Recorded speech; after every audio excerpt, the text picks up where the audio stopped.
Buenas noches, amigos. Vamos a comenzar con la carta de un oyente del programa. Esto no es muy habitual. Esperan un sinfín de historias, de temas, de especialistas, de invitados, de actualidad, pero a veces la fuerza de una carta hace que todo pase a un segundo plano, porque esta misiva recogía en sus letras, de forma yo creo que perfecta, en una estructura muy bien elaborada, una historia que puede ser la historia de muchas personas, la historia de una época. Hablamos de final de los años 40, un tiempo duro en este país. Hablamos de una mujer llamada Francisca. Sí, es la historia de una oyente. Su propia hija nos cuenta la vivencia, en mi opinión, terrorífica, que vivió su madre mientras servía en una casa de personas adineradas. Esto ocurría en Mataró. Pero yo creo que no hay que andar con ningún rodeo. Luego contaremos cosas. ¿Por qué nos llegó esta carta el 4 de mayo? Nos llegó porque en nuestro programa hermano, en Cuarto Milenio, abordábamos un mito o realidad, o una mezcla de ambos mundos, con esa historia del ataúd maldito, el vampiro de Levante, el vampiro que recorría toda España dentro de su propio sepulcro en un carruaje, dejando un rastro de incógnitas, ficción, literatura, y como siempre en el asunto de la sangre y del misterio, esa especie de serpiente bicéfala de temas, lo romántico, lo imaginativo y la base real. Pues la base real es la que interesa. Con la realidad cruda de la sangre se encontró esta mujer. A la 1:13 quiero escuchar a María del Mar Guirao, quien nos escribía. Quiero que nos den más detalles, porque esta historia, amigos, tenéis que conocerla. Buenas noches, María del Mar. Buenas noches, Iker. Nos escribías contándonos la historia de tu propia madre. Una madre que imagino que lo pasó muy mal, ¿no?, con esta extraña vivencia. Sí, porque también estaba sola, digamos. Ella fue muy joven. Ella nació en Cejín, Murcia, y por temas económicos, después de una posguerra y tal, tuvo que marchar a servir a una casa Mataró. Cuéntanos un poco cómo es el lugar donde va tu madre a trabajar. Bueno, es gente adinerada, una casa muy grande, y justo al lado tenían una fábrica, porque aquí Mataró siempre se ha caracterizado por el textil, es lo que levantó Mataró, el textil. Y bueno, ella entró allí a servir, tendría 17 o 18 años. Y entró en una casa, la trataron siempre muy bien, como una más de la casa, como una hija prácticamente. Demasiado bien para ser una desconocida que viene de un pueblo, o sea, los buenos manjares, le hacían que comiera perfectamente, que no tuviera ningún tipo de carencia, ninguna falta de nada. E incluso le hacían beber, que no era normal que a una servidumbre le dieran esto, un poco de vino, que en aquella época el vino era como que la sangre se te hacía muy pronto. Incluso hoy en día hay esas creencias, que si tú te bebes un vaso de vino es súper saludable, comiendo, cenando. Y claro, ella en un principio pensó, qué bien en esta casa, qué bien me dan de comer, qué bien me tratan. Le extrañaba, ¿no? Sí, porque es que estaba muy bien. Trabajaba porque era una casa muy grande, tenía además 3 hijas y un hijo. Este hijo de la misma edad de mi madre. Ese es el ambiente donde tu madre, pues discurre en su devenir profesional. Sí. Durante un año estuvo. Durante un año, tratada fenomenalmente. Muy bien, muy bien. Cuéntanos un poco la historia del vecino o la habitación contigua. Exacto. ¿Quién estaba al otro lado de Muy la pared bien. de la habitación de tu madre? Bueno, en un principio mi madre la llevaron a una especie de sótano, que allí había muerto un familiar recientemente, y ella se asustó mucho porque abrió un día el armario y encontró mucha ropa de este familiar fallecido. Pero lo que más le sorprendió es que al poco tiempo le hicieron subir a las habitaciones de arriba, donde estaban los hijos. Precisamente ella dormía en la habitación contigua al hijo enfermo. Tenían un hijo enfermo que en aquella época le llamaban tísico, que el tísico es lógico, que se deduce que es tuberculoso, que bueno, antiguamente pues lo llevaban a la montaña y tal para curar, pero esta gente pues claro se querrían separar de su hijo, y cada noche a las 4 en punto de la mañana venía el médico a visitar a este hijo. Y bueno, mi madre empezó a tener un poco de miedo, porque a las 4 de la mañana siempre sentía como llegaba el médico, y ¿no? Ella a veces lo había visto. ¿Cómo lo recuerda tu madre? ¿Cómo lo recordaba? Lo recuerda un chico muy alto, muy delgado y sobre todo muy blanco. Muy blanco, estaba enfermo. Y bueno, a ella no le dijeron que tenía tuberculosis, porque claro, la tuberculosis es contagiosa. Y ella entraba allí, ayudaba a hacer la habitación y tal. Y ella ya empezó a coger un poco de miedo solamente por este hecho, de que este chico tan grande, claro, ella no es muy grande, tan alto, tan delgado y tan frágil a la vez, porque claro, tenían que ayudar a levantarse, sentarse en la butaca, hacer la cama limpia. Y bueno, así transcurrió un tiempo hasta que mi madre empezó a coger mucho miedo, y lo que hizo era que detrás de la puerta cuando dormía, porque claro, lo más patético es que mi madre dice que no se recordaba, cuando levantaba al día siguiente, no se recordaba de nada de la noche. Y esto también le hacía a ella sospechar, como diciendo, ¿cómo es posible que yo ni sueño, ni me acuerdo, ni nada de esto? ¿Pero porque tenía María del Mar un sueño muy profundo? No, porque mi madre nunca ha sido de sueño profundo, ¿eh? Mi madre, a ver, las noches que estuvo durmiendo en el sótano no eran iguales que las otras noches. A cambiarle de habitación la vida le cambia. Y fue cuando ella empezó a coger este miedo. Entonces, detrás de la puerta cada noche ponía una silla para que debajo del pomo que no se pudiera abrir. Claro, ella lo sentiría. Pensó, bueno, si esto yo lo siento. Y bueno, un día se despertó y se encontraba muy mal. Y la llamaron a la puerta porque ya a las 7 de la mañana se levantaba. Y dijo, uy, vio que estaba la silla. Dice, uy, señora, me encuentro un poco mareada y tal. Se levantó. No, tranquila, pues quédese, Francisca, quédese en la cama hasta que se recupere, no hay problema. Y ella se volvió a meter en la cama. Cuando se levantó sobre las 11, se dio cuenta que en su sábana bajera había una gota de sangre. Entonces, corriendo, ya se miró si tenía algún arañazo, si le había venido la menstruación, cualquier cosa, y encontró que no tenía nada. Entonces, ahí ella es cuando ya cogió miedo, porque las camas eran limpias, ella se hacía la cama cada día y no había nada. Ella empezó a sospechar de un armario que había muy grande, y ella presentía que había alguien en ese armario.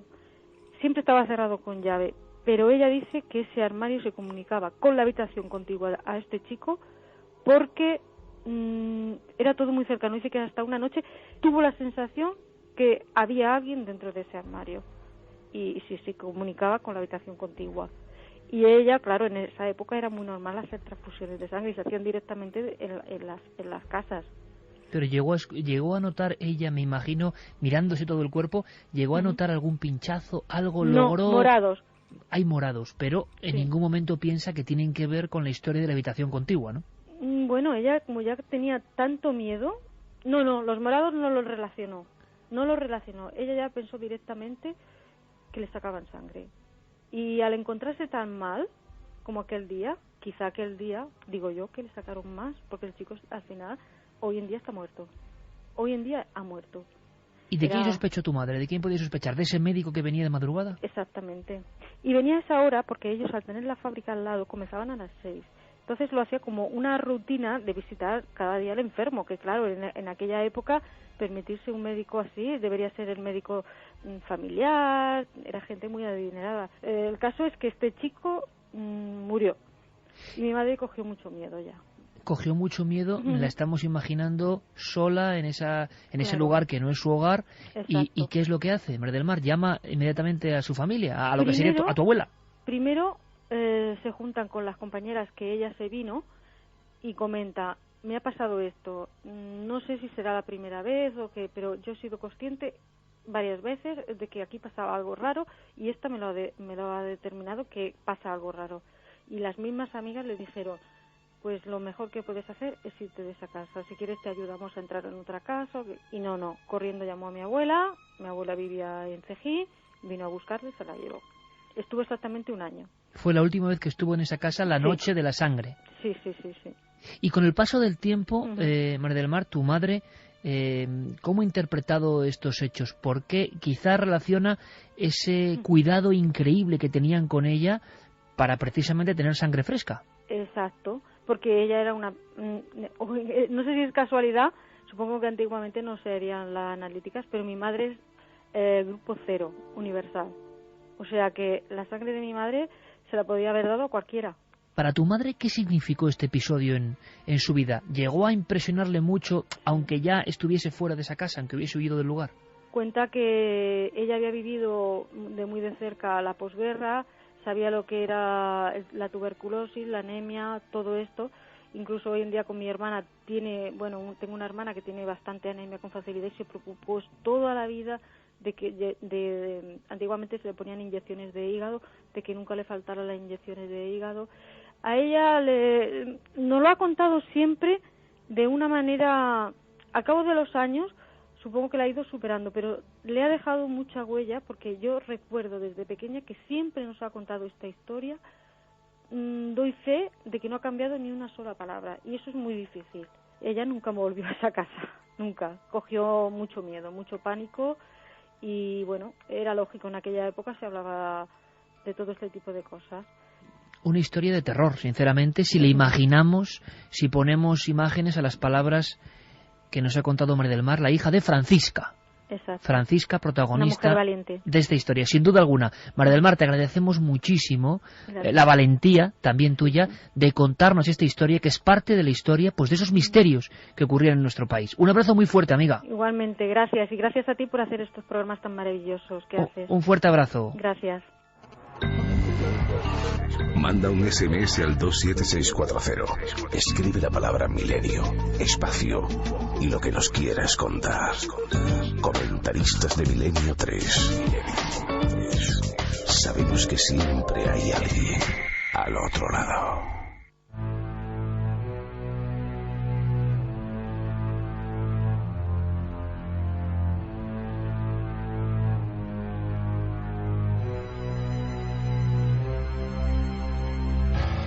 Ahora entendéis por qué comenzamos con una carta de un oyente. Su madre vivió esta historia, su madre vive, su madre nos estará escuchando, pero tiene todavía miedo. Algunos de los protagonistas de esta historia también viven.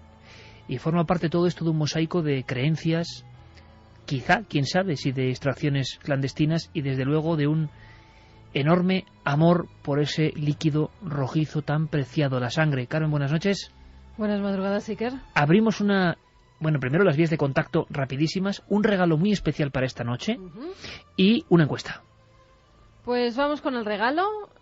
Nuevo libro de Erich von Däniken, La historia miente, pruebas que muestran la existencia de otro pasado. Acaba de salir en la editorial EDAF, lleva el prólogo de nuestro compañero Javier Sierra y sorteamos 3 ejemplares. El último Däniken, casi nada. Pues sí, el último Däniken aquí, recién salidito. Vamos a dar las vías de contacto. Milenio3 con número @cadenaser.com, 27640, palabra clave milenio, espacio vuestros mensajes y como siempre la web de la cadena Ser, www.cadenaser.com. Y la encuesta, en ikerjimenez.com ya pueden votar. La pregunta es, ¿crees que hay gente que necesita beber sangre humana? Y hay gente que ha votado. Por el momento, un 75,8% opina que no. Santiago Camacho, buenas noches. Buenas noches, sí que. Vaya historia, el armario comunica las dos habitaciones, la presencia del enfermo y la creencia profundísima en este país de que la sangre, bien sea ingerida, como ocurría en la antigüedad, o bien sea mediante transfusiones, podía curar. Pues sí, una historia de la crónica, no negra en este caso, sino roja, porque desde luego la creencia es común a todas las culturas y a toda la humanidad, la sangre es vida. Pero desde luego, si se habla de vampiros, yo creo que esta historia es absolutamente gráfica y real, porque ¿qué es el vampiro mitológico sin un ladrón de sangre, un ladrón de esa vida? Y desde luego, si hay una historia, como yo creo, pues efectivamente de porfiria, de anemia, de cualquier otra enfermedad sanguínea que necesitase ese líquido vital de esa mujer joven y sana en aquel momento, pues lógicamente estamos hablando, aunque sea de una manera indirecta, de vampiros. Vampiros que hay actualmente, ya lo hablaremos. Vamos a aprenderlo, porque ha habido casos recientes en diversas partes del mundo de gente que se cree, pues bueno, bebedor de sangre, vamos a llamarlo así. Antes de presentar a nuestro invitado, y además me hace especial ilusión, porque un libro suyo, el gran libro de los vampiros, mediados de los 80, yo creo que fue pues todo un shock, ¿no?, para toda una generación de jóvenes que quizá por vez primera, antes de acudir a otros libros, pues dimos con él, con este tratado de upirología, de alguna forma ese seguimiento del rastro del vampiro. Antes, otro buen amigo que sabe de vampiros, Francisco Javier Arries, físico, escritor, que analizaba este caso con la carta simplemente. Y fijaos qué interesante, qué elementos más interesantes. Uno sobre ese vino que le daban a la criada después de cada comida, casi la estaban cebando, y extrañaba en aquella época. Las relaciones sociales eran, bueno, digamos, más distantes que ahora, ¿no? Javier Arries nos habla de ese vino, precisamente. La insistencia en hacerla tomar vino en la cena, curiosamente no en las comidas. O claro, enseguida piensa uno que quizás el vino podría ser el medio, ¿no?, en el que se introdujera algún tipo de narcótico para dormir, en este caso, a la Madre de María. Sería muy interesante preguntarla si ella recuerda algún sabor extraño en el vino, o si notaba alguna somnolencia, algún síntoma después de la ingesta, ¿no?, del vino. Sobre todo eso, sobre todo algún sabor extraño en el vino que delatara la presencia de alguna sustancia química. Bueno, pues Arries, conocedor de estas historias, da casi en el clavo. Una somnolencia. Nos lo acaba de contar su hija. Aquella mujer en Mataró, en la mansión, entraba en un sueño profundo, no recordaba nada, y había dos elementos. El armario que comunicaba ambas habitaciones, la silla ejerciendo de tope, ¿no?, de alguna forma por el miedo de esa mujer, la sensación de que hay alguien dentro de ese armario que iba y venía, los moratones y la sangre. Aquel libro de tapa azul que yo tengo aquí decía además una frase, bueno, pues que no se olvida, ¿no? La fuerza del vampiro reside en que nadie o casi nadie cree en su existencia. En la cadena SER en Barcelona, en Radio Barcelona, está el autor de este libro, acompañado de nuestro técnico amigo David López, Ángel Gordon. Ángel, buenas noches. Buenas noches, Iker, ¿qué tal? Ángel, muchísimas gracias por estar en esta conexión en vivo con nosotros. ¿Te has dado cuenta qué caso? Era para incluirlo en uno de tus libros, yo creo, ¿no? Es un caso sumamente especial, pero yo te diría de que en estos momentos en mis archivos tengo bastantes casos muy parecidos, precisamente. Muy parecidos porque precisamente desde principios de siglo, hacia los años 30-40, todo este tipo de lo que es la vitalidad de la sangre, el problema de las enfermedades, la tuberculosis, las anemias, etcétera, provocaron precisamente asesinatos, crímenes horrendos que unos se descubrieron y otros todavía están por descubrir, pero la realidad es de que muchas señoras como la madre de esta oyente fueron víctimas de muchas casas, la mayoría adineradas, que precisamente lo que hacían era conseguir, pues, no solamente la sangre vital, que es lo que nos ocupa esta noche, sino que en muchos casos que os podría explicar, hasta el tuétano de los huesos de muchos niños. Hasta el tuétano de los huesos. Ángel Gordon es toda una institución, investigador, escritor, ha indagado por amplísimos mundos de la hipnosis, de la mente humana, pero este libro, Ángel, nos impresionó mucho. Seguía la senda de otro libro enigmático, ¿no?, de Lajos Gyula, que contaba unos casos extraordinarios, pero tú tuviste, yo creo, también, ¿cómo decirlo?, el buen hacer de hacerlo muy asequible. Aterrorizaba el libro, yo lo leí con 14 o 15 años, aterrorizaba, pero al mismo tiempo abría un abanico, un interés hacia un mundo que siempre ha estado un poco marginal, pero al mismo tiempo tenía un enorme poder, atracción. Esto sería vampirismo. Lo que hemos escuchado sería un vampirismo médico en todo caso, ¿no, Ángel? Sí, por supuesto. Lo que pasa es de que yo, por ejemplo, en mi libro durante tantos años, siempre he hablado de tres clases diferenciadas de vampiros, que son el vampiro nacido, el vampiro no muerto y el vampiro psíquico. Pero tenemos que añadir también personajes que están en estos momentos entre nosotros, al margen de estos tres, que son gente. Para mí todo es mental de entrada, y gente que se convence o se autoconvence de que es vampiro es capaz de hacer prácticamente las mismas cosas, aunque no tenga los poderes del vampiro mitológico.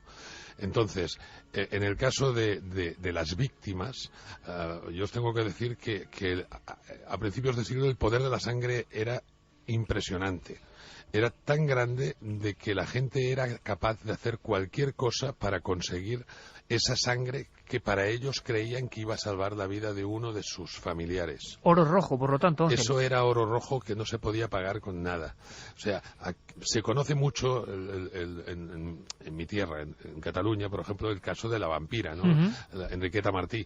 Pero bueno, Enriqueta Martí fue famosa, entre comillas, porque se dio mucho boom a nivel comunicativo. Pero hubieron muchas Enriquetas Martí en aquella época. Yo tengo un archivo de más de 50 Enriquetas Martí. Lo que ocurre es que, bueno, la que se hizo famosa fue ella. Qué curioso esto, Ángel. Quieres decir que también, como en todo, hay figuras mediáticas, llegan a la prensa, su eco es tremendo, pero a raíz de ese escándalo se esconden formas mucho más marginales. Lo que ocurre con la vampira de Barcelona es que de alguna forma deja en entredicho una parte de la ciudad donde hay auténticos mercados de la sangre, ¿no? Por supuesto. Y esta oyente, tú, sobre todo, me interesa, para darle también un poco de tranquilidad o aconsejar algo a nuestra oyente, sí. ¿Qué elementos ves interesantes, Ángel, después de más de 30 años investigando estos temas, en lo que hemos visto, en esa película de hechos, la criada, la comida, el vino, el armario, el médico a las 4 de la mañana? En tu opinión casi detectivesca, ¿qué estaríamos asistiendo? ¿A qué clase de acto? Estamos asistiendo a un acto en el cual hay una gente que tiene el dinero suficiente para pagar lo que sea y sobre todo un personaje especial, que es ese médico. Ese médico es la base sustancial de todo. Yo no creo que el pobre muchacho fuese, dijéramos, malévolo ni nada parecido. Yo creo que el personaje clave en esa historia es el médico capaz de hacer los tipos de transfusiones que se hacían caseros antes, que no producían pinchazos, pero sí moratones. Los datos, la historia, nos cuenta que en el siglo XV hay unos intentos de reanimar al Papa Inocencio VIII, cae en coma.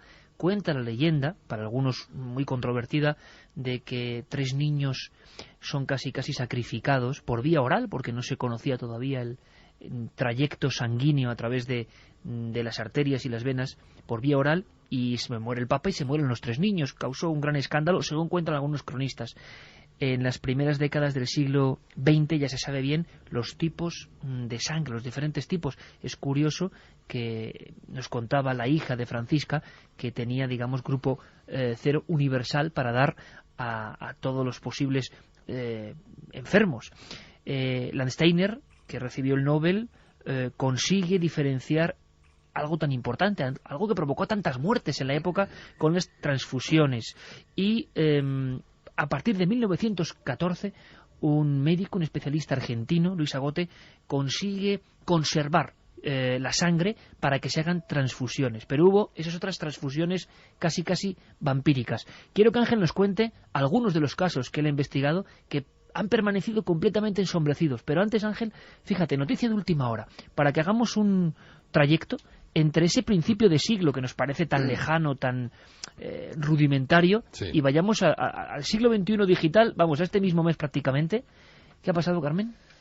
Pues ha habido nuevos ataques vampíricos, entre comillas, porque ha sido en Nueva Zelanda. 3 amigos habían salido de fiesta con un cuarto hombre, una cuarta persona. También era de su grupo, quedaban para ir a fiestas en ocasiones. Y cuando acabaron una de estas fiestas, al parecer, 3 de ellos, 2 chicos y una chica, atacaron a este cuarto. Le hicieron varias incisiones, algunas de ellas en el pecho. El chico se quedó sin conciencia, estaba inconsciente, y empezaron a succionar su sangre. Han sido enjuiciados, todavía no ha salido la sentencia, pero se enfrentan a 14 años de cárcel. Ellos dicen que bueno, que fue una simple pelea, que saltó algo de sangre al pelearse entre los amigos, pero que no tenían intención de vampirizar a ese chico. Al contrario, pero por su forma de vestir, ellos son góticos, llevan la cara además llena de piercings, visten completamente de negro. Los jueces creen que no es la primera vez que cometen esta serie de actos y que sí, que según han dicho los médicos que trataron a ese chico, que tuvo que estar una semana hospitalizado por las heridas que le habían hecho, pues al parecer sí que chuparon algo de su sangre. Un elemento más. Francisco Javier Arrias tiene un dato más importante, yo creo, para analizar el caso de nuestra oyente. Ese caso, en los años 40 finales, Mataró, ciudad textil de Cataluña, esa mansión. Bueno, pues hay un dato más que puede ser, yo creo que revelador. Por otra parte, a mí hay una cosa también que me llama la atención, y es el hecho de que se pusieran las habitaciones de modo contiguo, es decir, como si la presencia física de ella, de alguna manera, pues fuera importante que estuviera cerca de la persona enferma. Y es que eso me recuerda también una antigua creencia, y es la de que las personas enfermas o mayores, los ancianos, son capaces de, inconscientemente durante el sueño, de absorber la vitalidad de las más jóvenes. Entonces, incluso hay gente que interpreta, algunos investigadores interpretan ese pasaje bíblico del rey David en el que se le hace dormir con una doncella, aunque no tiene ningún tipo de relaciones sexuales con ella, para darle calor. Muchos lo interpretan como que realmente el rey anciano necesitaba un poco extraer la vitalidad de la joven. Bueno, pues es una vieja creencia, ¿no?, que también está ahí, el que los jóvenes no deberían dormir cerca de personas enfermas o mayores porque su vitalidad es extraída. No solo la sangre, sino el fluido vital. Un último elemento que quiero poner sobre la mesa para cerrar de alguna forma este primer expediente, este caso en concreto. Le pedimos a Francisco Javier Arries que hablase con diversos médicos. También lo hemos hecho porque la gran pregunta que muchos oyentes se hacen ahora mismo es: ¿pero es posible en los años 40 hacer ese tipo de transfusiones así a la brava, entrando de una habitación a otra por un armario? He recabado pues las opiniones de algunos profesionales de la sanidad que tenía más o menos próximos, para ver si era posible de algún modo lo que nos contaba esta oyente, y ellos no me han dicho que sí, que no hay posibilidad de negar de esto, es decir, que evidentemente esa posibilidad existía, ¿no? O sea, que era posible sedar a una persona, dormirla y extraerle sangre, como apuntaba nuestra oyente. Ángel, en las transfusiones de sangre hay dos tipos de elementos. Estas para curar a un tercero, habitualmente una persona rica, se extraía la sangre de los más necesitados y se la daba a una persona rica, pero también hay otro concepto que aprendimos con tu libro y tus investigaciones hace muchos años, un concepto que ha sido siempre tenido en tela de juicio, pero que tú utilizabas para determinar un comportamiento incluso mucho más atávico, ¿no? Y habéis estudiado personas que lo tienen, hematodixia. ¿Podrías contarnos qué es esto? Sí, yo te cuento lo que es hematodixia, pero déjame hacer hincapié a una cosa que se acaba de decir hace un momento sobre el caso que nos ocupa. ¿Sí? El tema de las dos habitaciones juntas. Hay una variedad de vampirismo, que es la del vampirismo psíquico, en la cual hay hay muchísimos matrimonios. Yo he presentado algunos matrimonios en televisión en los años 80, en los cuales, dijéramos, uno de los dos era, entre comillas, la víctima. ¿Qué ocurre? De que la persona en cuestión pues se levantaba fatal, cansado, agotado y abatido. Entonces, yo tengo montones de matrimonios que en su momento yo les dije: ¿por qué no probáis? Vosotros no creáis en nada, no os tenéis que, lo que se dice vulgarmente, no comerse el coco en nada, pero lo que tendríais que hacer es, en principio, dormís en camas separadas. Y si no es suficiente con esto, aunque es muy molesto, dormís en habitaciones diferentes. Y yo os puedo asegurar que hay multitud de matrimonios que tienen este problema, que lo hacen porque les funciona así. Y ya no es una cuestión de que se sugestionen o se dejen de sugestionar. Es que el problema lo tienen. O sea, que algo debe de haber. O sea, que eso entronca con esta antiquísima tradición de, por ejemplo, es malo dormir un joven con una persona muy anciana. O sea, son tradiciones ancestrales que están en la antropología. Yo os puedo garantizar de que hoy día está comprobado que si vosotros vais... Yo he tenido la suerte o la desgracia de pasar por muchos hospitales, de conocer a muchos terminales, de vivir muchas informaciones, investigaciones, y os puedo asegurar que la persona terminal lo primero que va a hacer con la primera persona que le visite es agarrarle la mano fuertemente. Le va a agarrar la mano fuertemente porque lo necesita. Y en este caso no hablamos de sangre, pero sí hablamos de una cosa que llamamos energía, que no deja de ser una energía vital también la que tiene el ser humano. Y entonces hay un trasvase porque yo os puedo asegurar que la gente, las visitadoras, que yo les llamo, las visitadoras que van a ver enfermos normalmente a los hospitales, han de ser gente, señoras, sobre todo señoras, muy fuertes porque yo os puedo garantizar de que hay muchísima gente que cuando va a ver a una persona terminal sale muy mal, pero ya no sale mal por la simple sugestión o por el ver mal a esa persona o ver que va a fallecer, sino es que se encuentran mal. Incluso yo he hecho pruebas hasta con periodistas y algún colega tuyo, en este caso, que en su momento ya hablaremos. Pero también me gustaría, antes de hablar de la hematodixia, deciros una primicia que a lo mejor no conocéis. La primicia es que se ha descubierto hace menos de un mes que en California, prácticamente en Hollywood, hay alguien, parece ser famoso, que le ha gustado o parece ser de que cree que es la reencarnación de Elizabeth Bathory.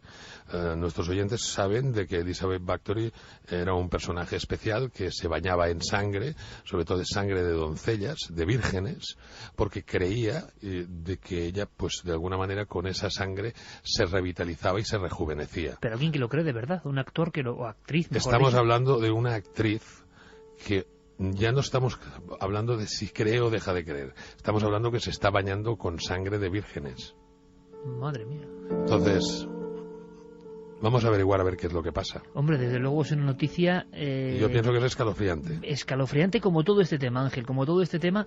Y abro aquí un paréntesis, podéis preguntar, ¿verdad, Carmen? Líneas abiertas, simplemente sondeando, porque el tema da mucho de sí. Y yo creo que además va a haber mucha gente que quiera preguntarle cosas a Ángel Gordon. Carmen. Vamos con algunos de los mensajes. Juan nos decía, sangre y vitalidad siempre han ido unidas, así como riqueza y aprovechamiento del pobre infeliz. Antonio desde Isla nos dice, sí creo que hay gente que necesita sangre por algún motivo, ya sea ideológico, mental o físico. Nuria decía, menuda historia, me imagino ese enorme armario en la penumbra y la pobre chica mirándolo aterrada. Yo no habría aguantado ni una semana. Fernando nos decía que su abuelo siempre le daba un vasito de vino con las comidas porque decía que era muy bueno para la sangre. Manju nos decía, buena historia esta del principio. España está llena de ellas, tan interesantes como desconocidas, y que nos rodean y formamos parte de ellas sin saberlo.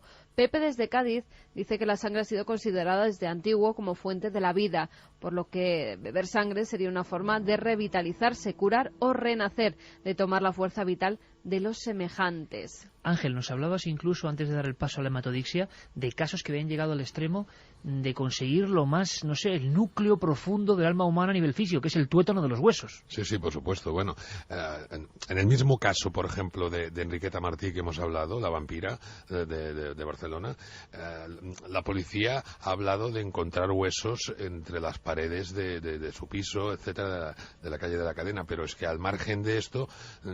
no dice de que se han encontrado frascos con tuétanos de los huesos, con, grasa de la carne de esos bebés, de esos niños. Pero es que eso, se ha hablado mucho de la vampira de Barcelona, pero es que hay muchos otros casos. En la misma Barcelona, en Valencia, en Castellón, en Gerona, en diferentes puntos de lo que es el Mediterráneo mismo, ya no me voy hacia Galicia, que eso sería otro cantar, en el mismo Levante y en todo lo que es el Mediterráneo, hay cantidad de casos desde principios de siglo hasta los años 40, en los cuales las víctimas han sido los niños. O sea, por eso...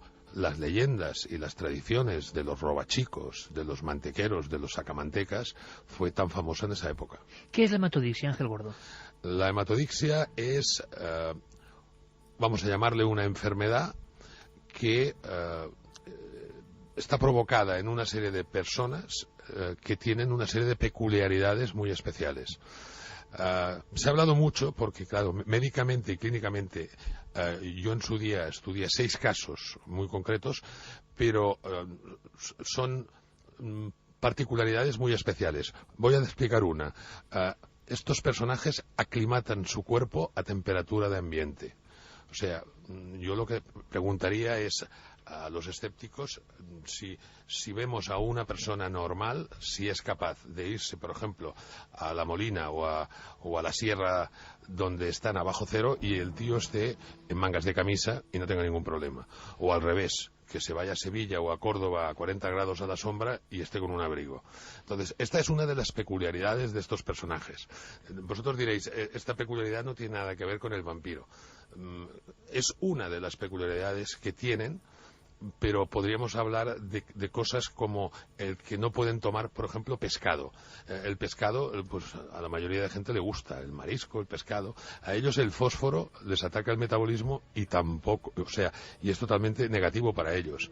En cambio, hay una serie de puntos concretos que les encanta. Y estamos hablando ahora estadísticamente, porque es lo único que podemos decir. Estas personas, no estamos hablando de que les guste simplemente el beber un vaso de sangre, pero sí que les gusta lo que son las vísceras, la carne cruda. Lo que decía el doctor Beckett en su época, que lo trasladó también Lajos Giula en su libro, como has dicho antes, son los mismos casos. Lo que ocurre es de que según qué tipo de personas que tengan estas peculiaridades, nadie se le puede ocurrir que pueda tener pues algo atávico como algo vampírico. Yo tuve uno de esos 6 casos que era un personaje de los más famosos a nivel nacional, lo conocía todo el mundo, y su señora llevaba, me acordé toda la vida, una caja de Partagás, si os acordáis de esos puros, llenas de tubos de ensayo de su sangre, para que él de tanto en tanto, cuando lo necesitaba, le daba su tubo de ensayo y se lo bebía. Y luego yo ya he hablado con otros médicos y dice, bueno, pero es que el tubo de sangre, aunque se lo bebiera, no le servía para nada. No le serviría para nada, pero él tenía la necesidad de beberse la sangre. Y acompañado de otras peculiaridades, realmente era un personaje enigmático, porque esta persona, no es normal que a una persona le guste más un día, dijéramos, de lluvia, y en cambio un día de sol no le guste, ¿no? Entonces aquí ya entramos en la parte tradicional del vampiro literario o filmográfico. Un personaje importante, conocido de la época en España. Muy conocido, lo conocía todo el mundo, vamos, porque era de los primeros en salir en televisión, etcétera, etcétera. Entonces, claro, estamos hablando, yo estoy hablando estadísticamente de 6 casos. Luego han habido algunos parecidos, pero concretamente esos 6 casos no se conocían entre ellos y todos tenían las mismas peculiaridades. O sea, una de las peculiaridades del hematodixio, por ejemplo, es tener una potencia sexual impresionante. Uno de esos 6 casos era un niño que tendría unos 12 años, estudiaba en una de las escuelas más conocidas de aquí de Barcelona, que era la Escuela Massana, que es un lugar donde se estudia arte, y esta persona ya tenía relaciones con 12 años con su profesora. Entonces, estamos hablando de anécdotas concretas, pero afines y estadísticamente a cada uno de los que tenían esas peculiaridades. Queremos saber más de la investigación de Ángel Gordon, que tuvo la oportunidad de hacer ese estudio, yo creo que único, de 6 personas en España que tenían necesidad de sangre. Yo creo que el tema es absolutamente fascinante, ¿no? Vamos a dar un giro más en esta gente que puede ser hematodíxica, que puede necesitar sangre. Muchos pueden pensar en patologías concretas, pero, como decía Ángel Gordon, ¿servirá o no servirá la sangre cuando va por el tracto intestinal y ya se descompone? Pero ellos lo necesitan, o creen que lo necesitan. Ha habido un caso incluso que las principales cadenas del mundo se interesaron en él, Carmen, un vampiro moderno, entre comillas. Sí, es que hay una verdadera, vamos a decirlo así, moda vampírica a partir de los años 90, en las que sale un juego de rol basado en crónicas vampíricas de Anne Rice. Se llamaba Vampiro la Mascarada. Era un juego de rol que luego fue llevado al rol, como dicen, no jugado en la mesa, sino que lo llevan a la realidad.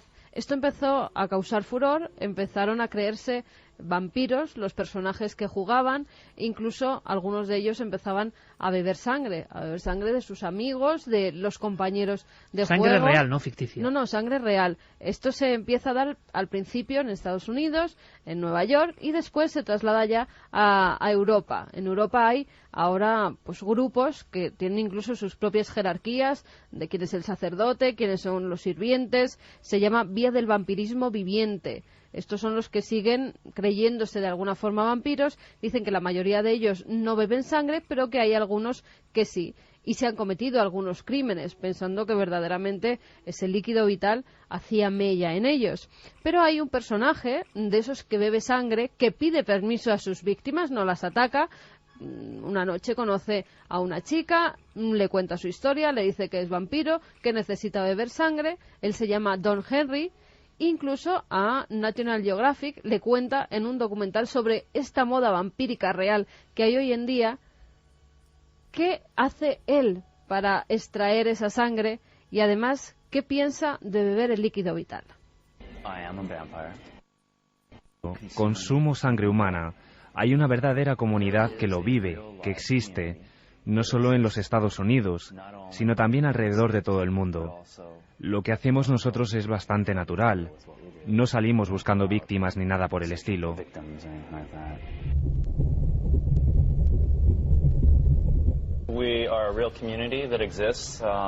Somos una comunidad real que existe. Esta práctica lleva siendo realizada desde hace mucho tiempo. Algunos de nosotros realmente tenemos una religión o sentimiento de fe para lograr una mayor perspectiva del fenómeno. Podemos considerar al primer tipo como una amenaza sangrienta. La definición más exacta sería un sanguinario. El sanguinario se alimenta de sangre que tiene el significado de transformar vida por energía en sí misma. El segundo tipo sería una persona que tiene necesidad de sangre.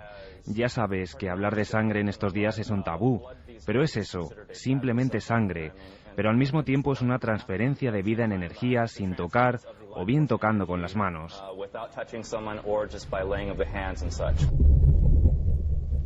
1:52. Ya sabéis que podéis opinar en el 27640, palabra clave milenio, en la web de la cadena SER, desde luego, y una encuesta abierta que no sé cómo va en este mismo instante. Carmen.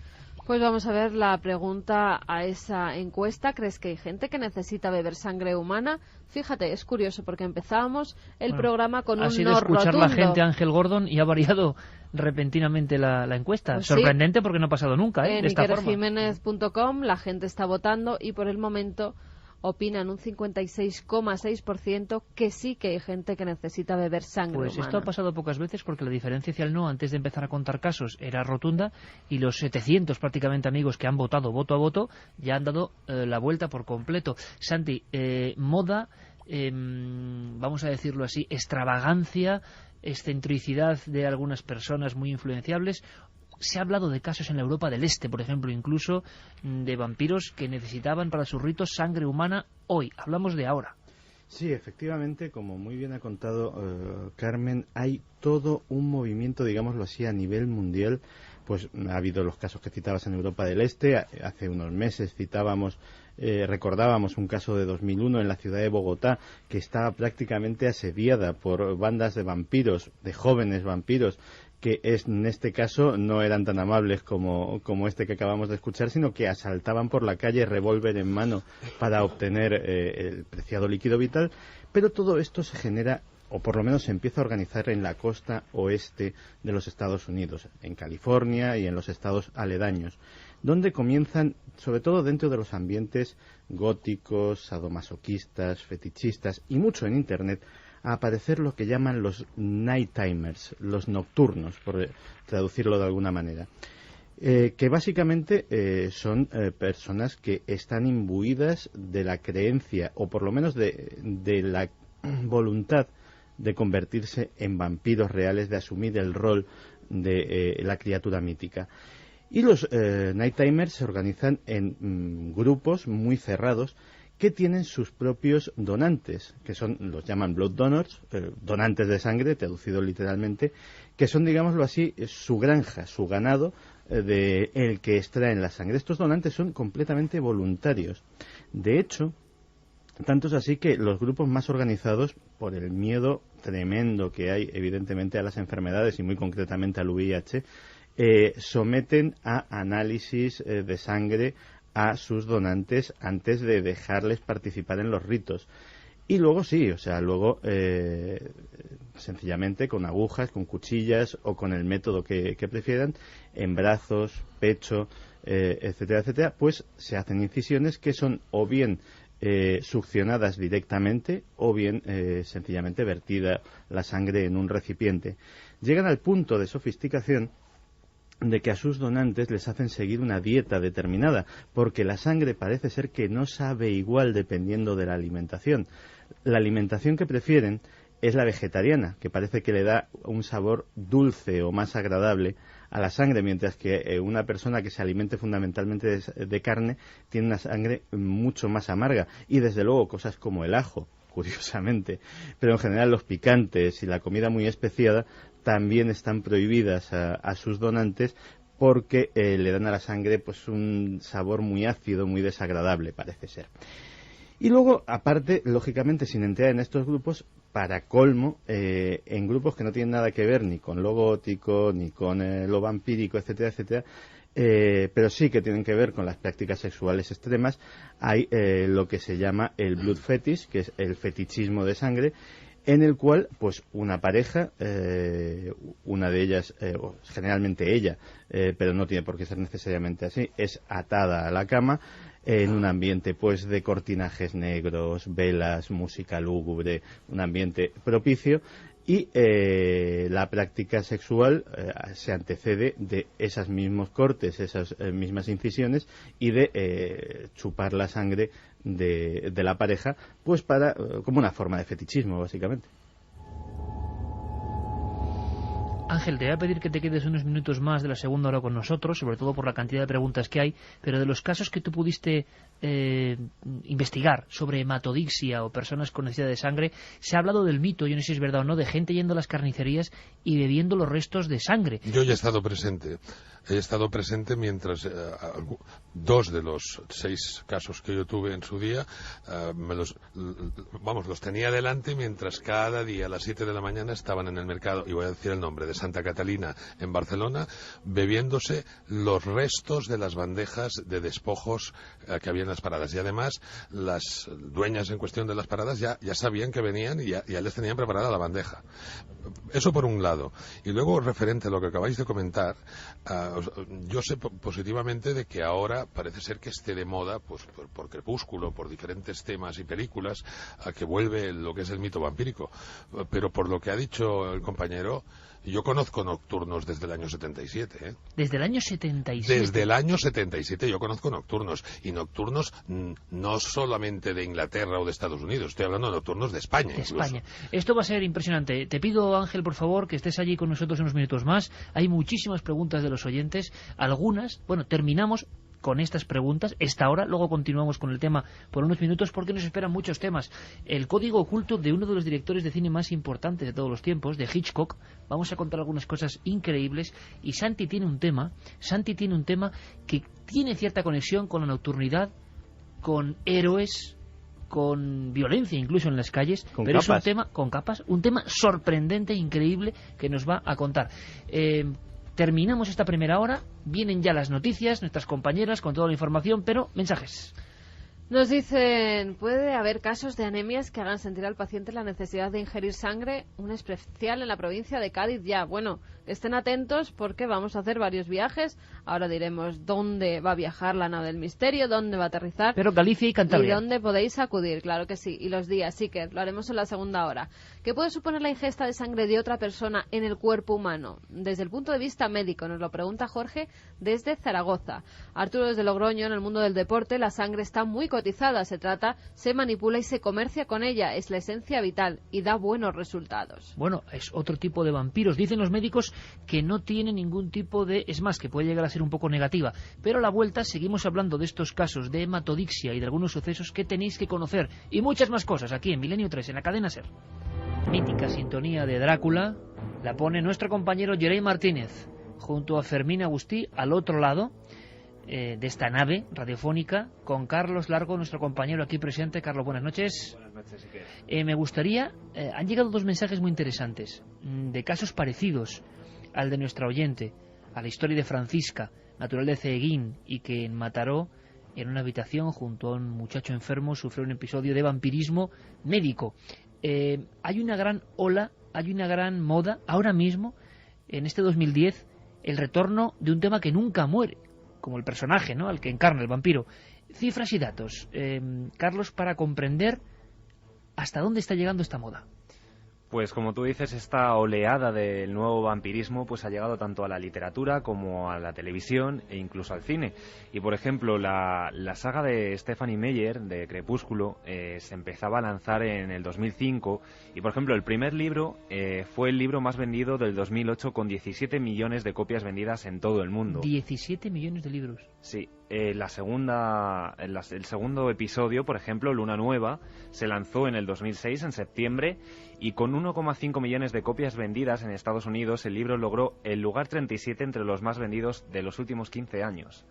Se ha convertido... De los últimos 15 años, claro, no del año. Eso es. Eclipse, por ejemplo, es el tercer libro y vendió más de 150.000 copias en su primer día. Y el último, Amanecer, se lanzó en agosto del 2008 y en su primer día en librerías vendió 1,3 millones de copias en Estados Unidos tan solo. Por ejemplo, como decíamos, en cuanto al cine, se han hecho las dos primeras películas. Crepúsculo, en su taquilla global, por ejemplo, logró recaudar 384 millones de dólares. 384 millones de dólares con los vampiros y los hombres lobo de fondo. Y Luna Nueva, que es el segundo capítulo de esta saga cinematográfica que todavía va a seguir, ha sido el mejor estreno por día con 72 millones de dólares. En un día. En un día. O sea, pues como 12.000 millones más o menos de las antiguas pesetas en un día. En un fin de semana, de hecho, logró el tercer mejor estreno de fin de semana de la historia con 142 millones de dólares. Páginas web, grupos vampíricos, eso ya es como todo lo que pasa en la red, imposible casi ni de cifrar. Y hay datos incluso interesantes a nivel sociológico, Carlos, de hasta dónde está llegando la fama de lo vampírico. Pues sí, porque ha salido publicado hace nada, en este mes, un informe que realiza cada año la Social Security de Estados Unidos. Y bueno, pues en este informe se sacaban conclusiones como, por ejemplo, que ha subido el número de bebés con nombres de vampiros de Crepúsculo. Por ejemplo, el nombre Cullen, que es el apellido de la saga, o sea, de la familia, en este caso de la saga de Crepúsculo, ha aumentado 300 puestos en la lista. Comentaban los especialistas que, bueno, es un nombre muy antiguo, que siempre se ha utilizado como nombre propio, pero que ha subido espectacularmente. O sea, hasta los nombramientos que tienen que ver con esta moda vampírica se han convertido en fenómeno. Fíjate, por ejemplo, las declaraciones de una de las madres que ha puesto a su niño Cullen cuando estaba embarazada. Estaba leyendo justamente la saga de vampiros y decía: me gustan los nombres antiguos, muchos de los vampiros de la saga tienen nombres así que así puse a mi hijo. En fin, oír para creer. Este es el estado de las cosas, y al mismo tiempo, como en un contraste, hablamos con Ángel Gordón, autor pues hace 25 años prácticamente del gran libro de los vampiros, donde por fin recibíamos datos sobre asuntos como esa sed de sangre, el mito del vampiro no muerto, literario, romántico, y el vampirismo real, auténtico, biológico. Han llegado dos mensajes al 7640 y a la página web de la cadena SER intrigantes. Pues sí, que Yolanda Parada nos decía: hola amigos, por desgracia esta historia no me sorprende. Mi prima, que tiene ahora 50 años, cuando era pequeña un médico les traía sangre casi a diario, al parecer para controlar una anemia. Mi tía, viendo que su hija comía estupendamente y tenía buen color, decidió pagar una consulta privada y allí le dijeron que no había enfermedad alguna y que el otro médico le robaba la sangre. Saludos desde Galicia. Milo nos cuenta que su madre la cuenta que cuando era pequeña tuvo anemia y que el médico le sacaba sangre a su abuela y se la pinchaba a su madre. Esa sangre que, cuando dicen los científicos, los médicos, cuando es arterial y está oxigenada, tiene ese color rojo brillante, ese oro rojo del que hablábamos con Ángel Gordon. Cuando es venosa y no está tan oxigenada, es ese color casi oscuro. Afirman que el 7% del peso de un individuo es el volumen de su sangre.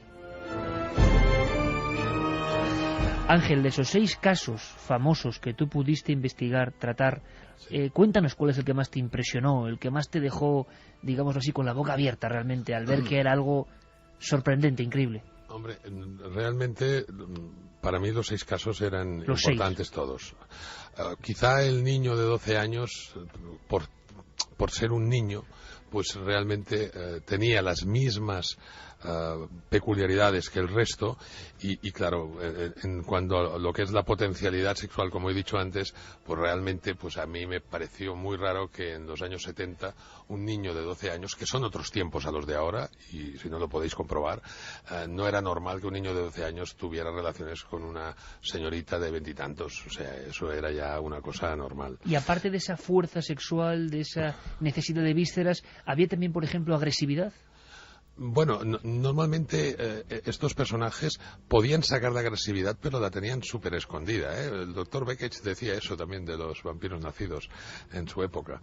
Lo que pasa que si me permites, habéis nombrado Galicia y me gustaría haceros un pequeño comentario de cuando yo, en su época, yo estaba estudiando pues las famosas meigas y claro, habéis hablado de Crepúsculo, que no deja de ser una novela, y yo estoy hablando ahora de hechos reales.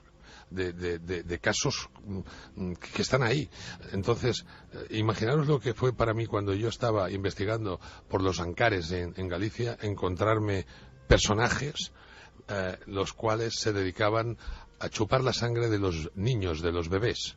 Pero llegaste a conocer a alguno de ellos. No solamente, y la policía también. Lo que pasa es que, repito, que hay cosas y yo hablo ahora de los años 70, hay cosas que no se decían. Hay cosas que no salían a la luz como ahora. Ahora sale todo. Antes se escondía todo, claro, que es diferente. Pero yo os puedo dar nombres concretos y el que esté interesado y sea investigador comprobará que lo que estoy diciendo es real y verdadero. En la Galicia de los años 70, en la Galicia interior, ¿no? En la Galicia de los años 70 y sobre todo antes habían las xuxonas con X. Las xuxonas eran un tipo de meiga, entre comillas, que se dedicaba a chuparles la sangre a los niños. Pensar que en aquella época faltaban y desaparecían muchos niños. Os voy a dar el nombre incluso de la enfermedad que se le daba a esos niños que la padecían, claro, porque pensar de que esos niños que eran víctimas de las xuxonas, ellos perdían sangre, o sea, entraban en un estado de anemia también. Pues, bueno, pues el nombre, igual como he hablado de la hematodixia, ese nombre en Galicia se llama enguenido. Enguenido. Enguenido. El enguenido es, dijéramos, el resultado de la chupadora, o sea, de haberles chupado la sangre de las xuxonas a esos niños. ¿Pero con qué motivación, Ángel? ¿Por qué chupar sangre? ¿Para qué? Era un ritual para ellas y además ellas consideraban de que, pues, igual como los vampiros, la sangre era vida y igual como Elizabeth Bathory también creía que las rejuvenecía, las xuxonas también creían esto. Creían que al chupar la sangre de los bebés y de los niños pequeños, pues ellas se revitalizaban. Pero estamos hablando de España, estamos hablando de Galicia y yo estoy hablando de los años 70 porque es lo que yo viví. Pero no os digo nada a principios de siglo. Sobre todo da la impresión, cuentan, Ángel, la crónica, la historia, la sociología, que incluso la guerra civil provoca como un antes y un después. Hay una España antes de la guerra civil, donde estas prácticas de sacamantecas y sobre todo lo que queremos centrarnos, bebedores de sangre, eran bastante, no voy a decir habituales, pero ocurrían, y el país cambia, ¿no? Y después ya no hay esta, o por lo menos no es tan visible, ¿no?, esta cosa tan ancestral. No, pero yo os puedo asegurar que en la posguerra, en muchas regiones de España, pero en muchísimas, seguían teniendo miedo a los mantequeros, ¿eh? O sea, partir de la base de que entre los mantequeros y los personajes que se dedicaban precisamente a succionar, a sacar, a hacer transfusiones, como han dicho ahora hace un momento el compañero, a médicos que se vendían simplemente para conseguir sangre, si pudiéramos entrar en los archivos policiales de cosas que no han salido a la luz a nivel de comunicación, realmente de todo lo que estamos diciendo nos vamos a quedar muy cortos. Luego hay una cosa importante, Ángel. Tú recordarás que en el caso de Enriqueta Martí, la vampira, hubo listas de clientes, listas que en pleno proceso judicial desaparecen. Y siempre es como el otro lado, ¿no? Los que demandan esta sangre y que a veces son los vampiros compradores. También había muchos, pero sus nombres casi nunca salían a la luz. Exactamente. Pensar de que hay un nombre que salió a la luz y por eso también se hizo muy famoso lo de Enriqueta Martí. Yo estudié muy a fondo todo ese tema. Yo os puedo asegurar de que, no sé si recordáis o habéis leído algo sobre Enriqueta Martí, cuando ella empezó a declarar delante de la policía, ella empezó a decir o sea, le preguntaban de que a quién le vendía pues esos frascos, esa sangre, esa grasa, ese tuétano, porque también vendía frascos con tuétano de huesos, y ella decía que se lo vendía a un trapero. En aquella época, pensar que de traperos habían muchos más que ahora. Bueno, pues al final la policía consiguió hablar con uno, y ese uno, os voy a decir el nombre, Joan Amadés. Joan Amadés en Cataluña es un personaje, bueno, a nivel folclorista, lo mejor que ha habido. Es un gran antropólogo. Exacto, y en cambio en aquella época todavía no había hecho nada, pero era trapero. Y él lo único que dijo es de que le compraba una serie de cosas normales, en este caso eran sacas de pan seco y cosas así, y se los compraban a unos pequeños céntimos y nada más, ¿no? Pero de alguna manera, claro, salió un personaje como este, igual como salió esto, yo tuve la gran suerte también de poder hablar, ahora ya fallecido, de poder hablar con la última víctima de Enriqueta Martí. Pude hablar con ella por teléfono, en un programa radiofónico también, que precisamente fue la niña que la vecina descubrió en el piso de Enriqueta Martí. O sea, todas estas anécdotas de estos personajes, repito, de que se han hecho muy famosos según qué casos, pero sería muy interesante el investigar otros casos que están ahí y que siguen estando. Y hoy, Ángel, ¿crees, por ejemplo, para los hematodíxicos que tú estudiaste, claro, un niño con 12 años, ¿cómo es la vida del hematodíxico? ¿Es incompatible con la normalidad? ¿Qué tiene que hacer un hombre? ¿O puede tener tales anomalías que su vida puede ir complicándose? Mira, pueden haber hematodíxicos que pueden ser inteligentes y, entre comillas, buenas personas. Lo que pasa que, por ejemplo, antes se ha hablado de esos vampiros de la Europa del Este, etcétera. Y yo recuerdo que precisamente en los años 70... eso sí salió en toda la prensa europea. Hubo un personaje alemán que no solamente le succionaba la sangre a sus novias, porque eso sí, habían de ser novias de él, habían de salir con él, sino que a la última víctima que la mató le hacía 2 incisiones en las carótidas y se bebía la sangre en cucharilla. Pero es que lo más grandioso del tema es que yo seguí el proceso judicial de este personaje y la sentencia del juez fue impresionante. Estoy hablando de los años 70. O sea, no sé cuántos años le puso, 300 o 400 años. En vez de ponerle cadena perpetua, le puso, pues eso, 300 o 400 años. Y dijo, en un apostillado de esa sentencia, dijo que si algún día este personaje salía, sería un peligro para la sociedad. O sea, eso lo dijo el mismo juez y eso sí salió en prensa. Pero ahora imaginaros la de cosas que no salían en prensa, sobre todo en esas épocas. Una cosa que no salía en prensa y que siempre estaba en la sombra de la realidad eran esos bebedores de sangre.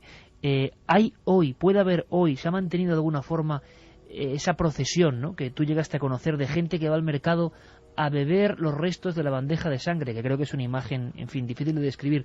¿Crees que ha quedado algo de eso o que también la modernidad de esta era digital, pues bueno, ha fulminado todas esas prácticas?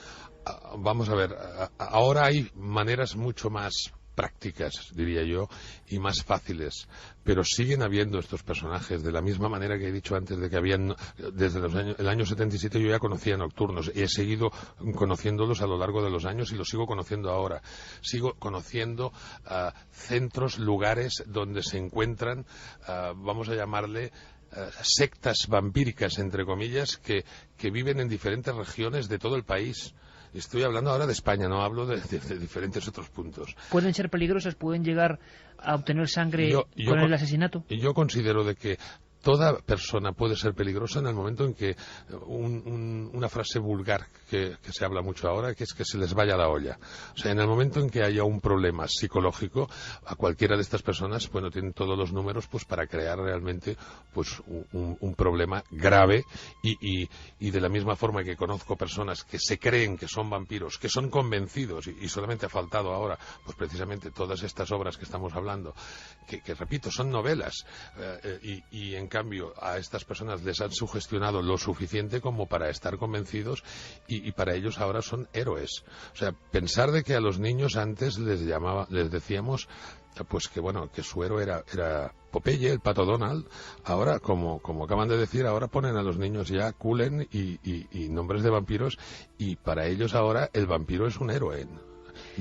Ellos ya sé que se refieren al vampiro que sale en Crepúsculo o en Luna Llena, pero para ellos el héroe es un vampiro. Que tiene poco que ver con el vampiro más bien marginal, ¿verdad? Y oscuro de la realidad. Sin lugar a dudas. Y para mí, todo el tipo de vampiro puede ser peligroso.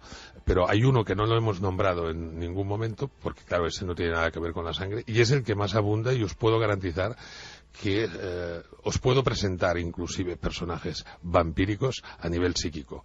Gente capaz de absorber la energía y dejar agotada a cualquier persona en cualquier momento. Eso no lo dudamos. Hay gente que es capaz de dejarnos sin la pila, ¿verdad?, de la energía del alma. Por cierto, Ángel, ¿te han contado a qué sabe la sangre humana? Sí, me han contado de todo. La mayoría me han dicho que es salada. Salada. Que la notan salada. Ángel Gordon, autor del gran libro de los vampiros, y que seguro que nos contará más cosas. Mucha suerte en todas tus iniciativas, amigo. Gracias por esa obra que marcó una época. Muchas gracias. Y a seguir investigando, amigo. Un placer. Un abrazo. 2:25, si imagináis la respuesta. Ángel Gordon, la sangre salada. La sangre salada. Vamos con esos últimos mensajes. ¿No habéis tenido nunca una herida? ¿Y os Sí, habéis chupado hombre, la pero, sangre? pero no es lo mismo un chupetón de sangre, imagino, de herida que un vasito de sangre, donde uno ya coge el empaque, digámoslo así. Hay un sabor muy característico, es el sabor metálico, el sabor como a hierro, que precisamente viene de la hemoglobina, que es óxidos férricos en buena parte. Vamos con algunas cuestiones. Recuerdo, tenemos una joya, La historia miente, Eric von Däniken, y dicen que es un Däniken ya, bueno, en fin, lanzado, sin miedo a nada ni a nadie. Bueno, Eric nunca tuvo miedo a nada ni a nadie, pero ahí está el libro, y ahí podemos incluso acceder a 3 ejemplares, prologado por nuestro compañero Javier Sierra, editorial Edad. Mensajes, porque lo que tiene que contarnos Santi ahora, yo espero que Geray tenga ya la música adecuada preparada, es brutal. Yo luego os cuento la historia de por qué hablamos de esto, amigos. Pero, 2 cosas. Nos vamos de viaje. Día 29, Santiago de Compostela. Ajá, eso es. Informaos en Radio Santiago. No sé si va a ser para mucha gente, pero bueno, informaos. Es un lugar abierto, está Mariano Revilla, nuestro compañero, montando todo, y además el camino va a ser muy importante porque hay una serie de personas, nuestro compañero Nacho Ares estará con ellos y quiero que nos cuenten cosas. El camino será en parte protagonista, pero será una emisión extraña, especial, día 29, y la semana siguiente, desde Cantabria, Castro Urdiales, ni más ni menos, poneos en contacto con los compañeros de allí, en Castro Urdiales, día 5, allí estará el equipo, y Cantabria es un lugar que tiene tanto que contar, que os esperamos. Vamos con mensajes. Pues vamos con los mensajes, vamos a repetir las vías de contacto. Iker 27640, palabra clave milenio, espacio. Vuestros mensajes, milenio 3 con número, @cadenaser.com y www.cadenaser.com para dejarlo segundo a segundo. Nos dicen, a mi madre le operaron hace poco y en el hospital que estaba una enfermera le sacaba un tubo de sangre todos los días a la misma hora. Bueno, pero eso es para hacer análisis. Pero eso es normal, claro. Hoy en día también te sacan bastante sangre para cualquier prueba médica, sobre todo cuando estás embarazada, como a mí, y eres universal, nos decía Carmen desde Málaga. Un poco la suspicacia, ¿no? Saludos y felicidades por el programa, nos dice Apolodoro desde Albacete. Sobre la sangre, tan raro es el consumo de sangre. Cierto es que yo me quedé algo sorprendido cuando vi que en las carnicerías españolas se vende sangre sólida y de animal, obviamente, pero según me dijo una amiga, frita con cebolla está deliciosa. Y es verdad, por ejemplo, en Navarra se toma mucho la sangrecilla, ¿no? Sí. Bueno, pues la tomaréis vosotros. Yo la he tomado y es muy buena, mi abuelo lo hacía muy bien, pero claro, hasta que aprendes lo que es. Pero bueno, es como la morcilla. Eso te iba a decir, que son las morcillas. Y es extraordinaria, Hombre. la morcilla de Burgos. Bueno, pues eso nos lo decía no Apolodoro, sino Javier desde Bruselas, que nos escucha gracias a Internet. Apolodoro desde Albacete sí que nos decía, ciertamente todos somos un poco vampiros. Pues ¿quién nos ha chupado una herida sangrante alguna vez? Obviamente no es equiparable a no ser que chupes las heridas de otros. También mi gata, tras arañarme, se digna a lamerme la herida. Vampirismo animal. Desde entonces ya no miro a mi gata con los mismos ojos. También nos habla de los murciélagos. Hace unos años caí en una depresión muy mala que me dejó hecha polvo. En esa época, cuando veía la ternera cruda, se me hacía la boca agua. Era como si mi cuerpo reaccionara al rojo de la carne, nos decía Nuria. A lo mejor porque estaba baja de hierro, ¿no? Puede ser. Estos temas de vampirismo son más de leyendas y supersticiones. En la antigüedad, seguramente, los que creían vampiros, los que creían que eran vampiros, eran enfermos de la rabia. Hablad de esto, nos dice Mara. Bueno, la porfiria... creían que superstición no, lo que había era un negocio y una acción puramente real, nada legendaria, sino muy física. La porfiria es hereditaria y causa fotosensibilidad, deformidad facial, intolerancia al ajo, palidez y ansiedad por la sangre. ¿Para cuándo un especial en las Urdes en directo? Hombre, estaría muy bien, ¿eh? Ir a las Urdes sería pues algo cuando nos inviten, nosotros fabuloso. Encantados. Hemos estado muchas veces, 20 o 30, pero de investigación. Vamos a hacer una cosa, a ver, último mensaje. Kini que decía que la sangre que se bebía para ser más joven, esa es la realidad de los vampiros. Y por eso Bathory, la condesa sangrienta, ¿verdad?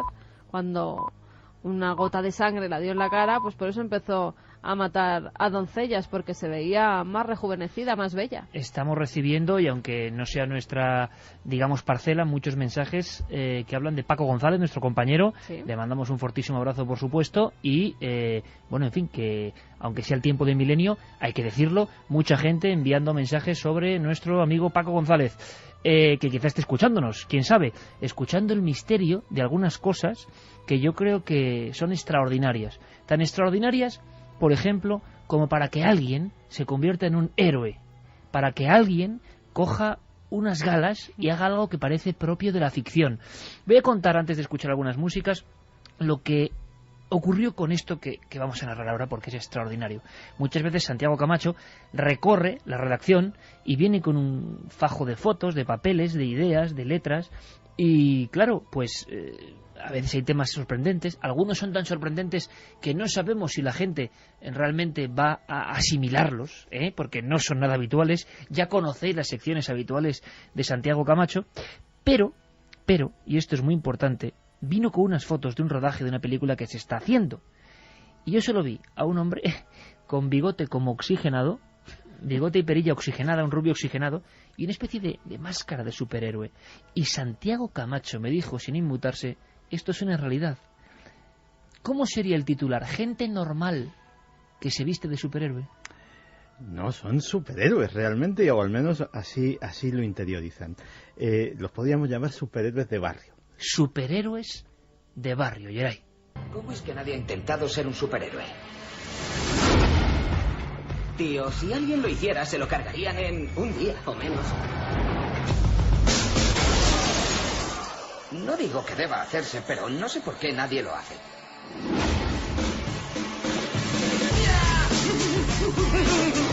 Los cómics se equivocaban. Cualquier persona normal podría ser un superhéroe.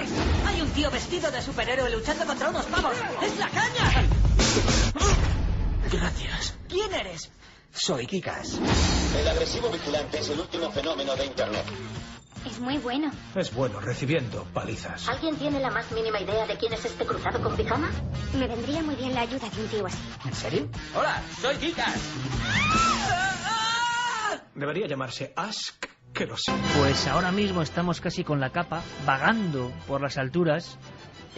Vamos a ver, Santi, este tema, vamos con la realidad, ¿eh? Bueno, primero, se está rodando una película sobre este fenómeno. Sí, de hecho, no se está rodando, está ya terminada. Creo que en junio, a principios o a mediados, se estrena una película además con Nicolas Cage, que aquí lo queremos mucho. Es un ídolo. La verdad. Está metido en todo el pegado del misterio, ¿eh?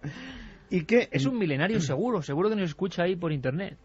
Y que está basada en un cómic muy revolucionario que se llama Kikas, como la película, y que básicamente narra una cosa que es, como planteamiento de cómic, es bastante ingenioso, que es gente absolutamente normal que se hace esa pregunta que oíamos a Nicolas Cage hacerse.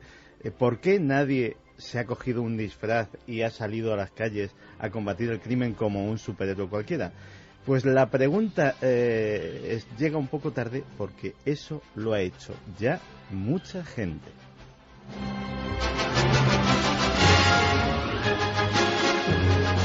Superhéroes normales, de carne y hueso, sí. Pero por patología, porque han enloquecido como enloqueció Alonso Quijano leyendo libros de caballerías, en este caso cómics, y se lanzan a la calle. Por favor, quiero casos, ejemplos. Vamos. Pero es, o sea, gente con pijama y con cosas que se vienen a dar tortazos a los delincuentes. En algunas ocasiones, parece ser, se quejan de que las cosas no son como en el cine, como en los cómics, y que muchas noches se vaga por los callejones oscuros sin que pase absolutamente nada. Pero vagan. Claro que vagan.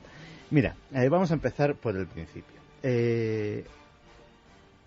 En el inglés norteamericano, curiosamente, hay, por la influencia hispana, lógicamente, hay muchas palabras que han calado directamente del castellano.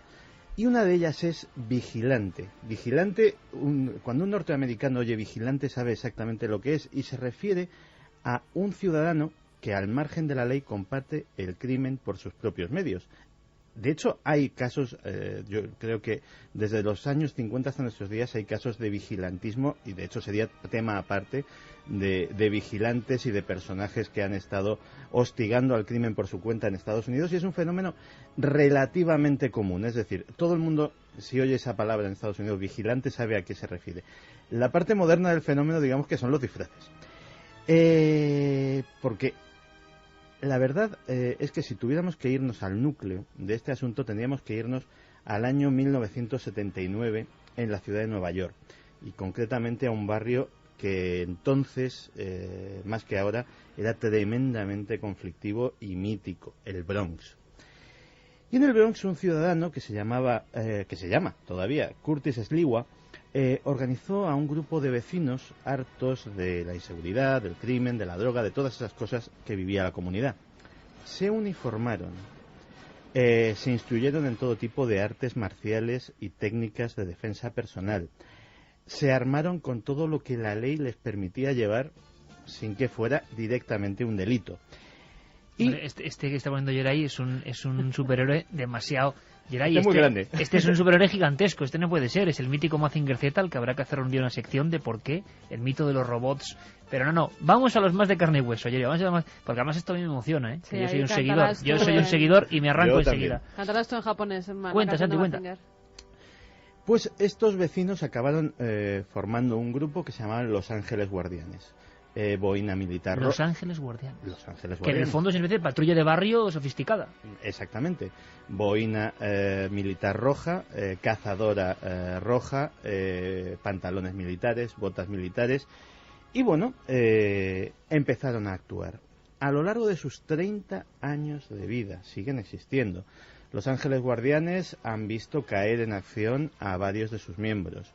Los Ángeles Guardianes han visto detenidos también a varios de sus miembros por... Se extralimitaron. Sí, por combatir el crimen con excesiva diligencia. Pero estamos hablando de una organización que a día de hoy está extendida ya a 13 países, 138 ciudades, y que cuenta con 55.000 voluntarios en todo el mundo. Es decir, estamos hablando de un fenómeno a gran escala. Pero claro, todo esto tan organizado, yo creo que contrasta con esa idea que tenemos, ¿verdad?, de ese personaje, Nicolas Cage, con el traje de aquel Batman, pero el Batman gordo. No, en serio, ¿os acordáis del Batman gordo? Adam West se llamaba. Se llamaba Adam West. Adam West. Bueno, mis saludos. Pero que se lee con pijama azul celeste, empuñaduras de guantes de cocina, botines como que se veía el zapato por dentro del botín, y una especie de capa. Y estaba el hombre, o sea, no eran los cuadraditos, los abdominales estaba que saca... fuerte de antes. Exacto, sí, era un hombre fornido. Fornido de la época. Entonces yo me estoy imaginando, por lo que veo a Nicolas Cage en la película, en los fotogramas, que es muy parecido, pero solo con ese bigote amarillo, veo a ese hombre solitario como buen superhéroe, que le da el punto, no sé por qué, se pone el traje y como una sombra errante empieza a combatir el crimen, e incluso con sus propios aditamentos, sus propios superpoderes. Pues efectivamente, digamos que esto es la prehistoria del vigilante más o menos uniformado o más o menos disfrazado. Pero en la actualidad hay, me atrevería a decir, decenas de personajes en Estados Unidos y en otros países que han tomado el rol clásico del superhéroe.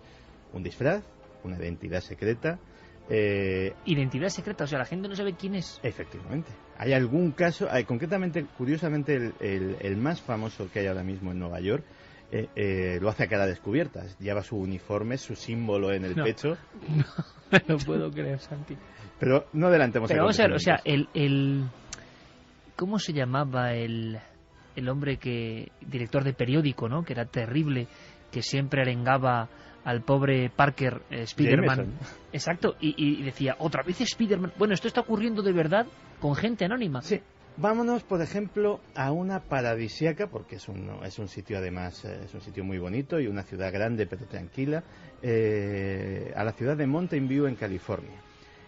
Pues parte de esa tranquilidad se debe a que por las noches un personaje que lleva un gabán de cuero negro, un traje inmaculado, impecable, con su corbata, que lleva un sombrero años 40 y va ataviado con unas gafas de aviador también de las antiguas, precisamente para ocultarle el rostro, pues patrulla esas calles bajo el nombre de The Eye, el ojo.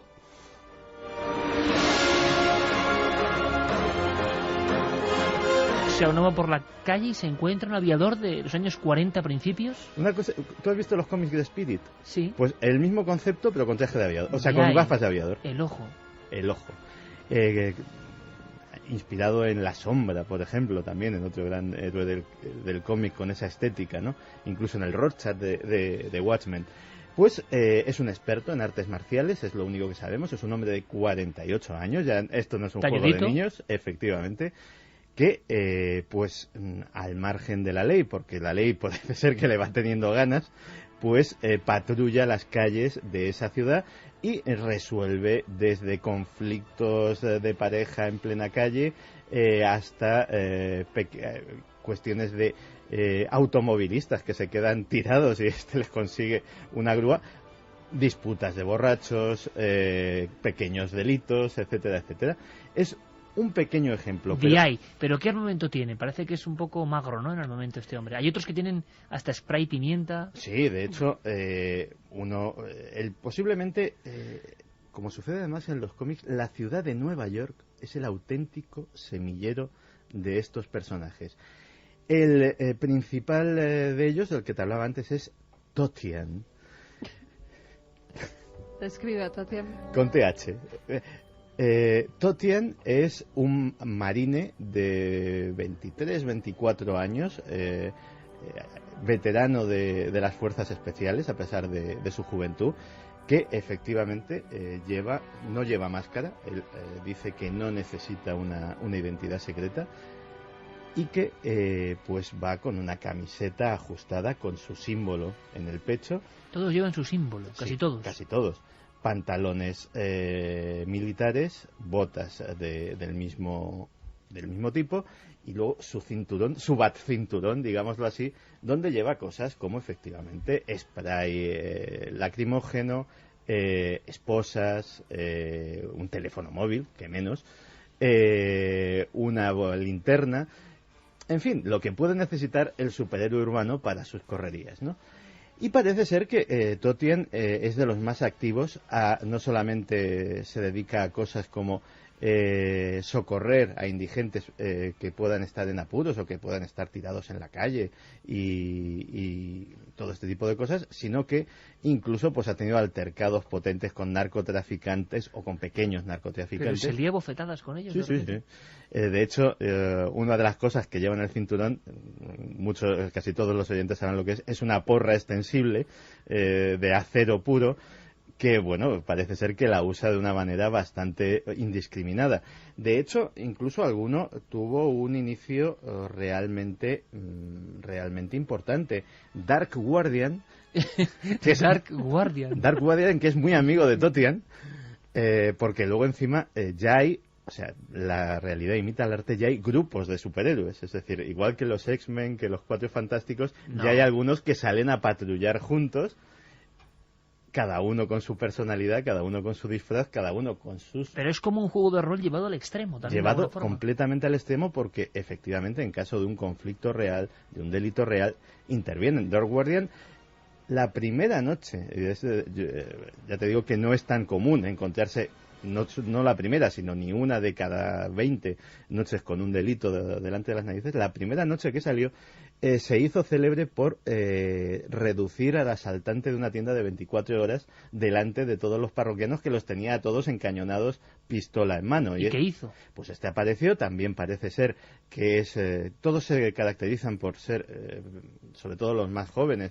personajes musculados, expertos en artes marciales, algunos con pasados militares, etcétera, etcétera, y parece ser que simplemente a mano limpia consiguió reducir a este individuo.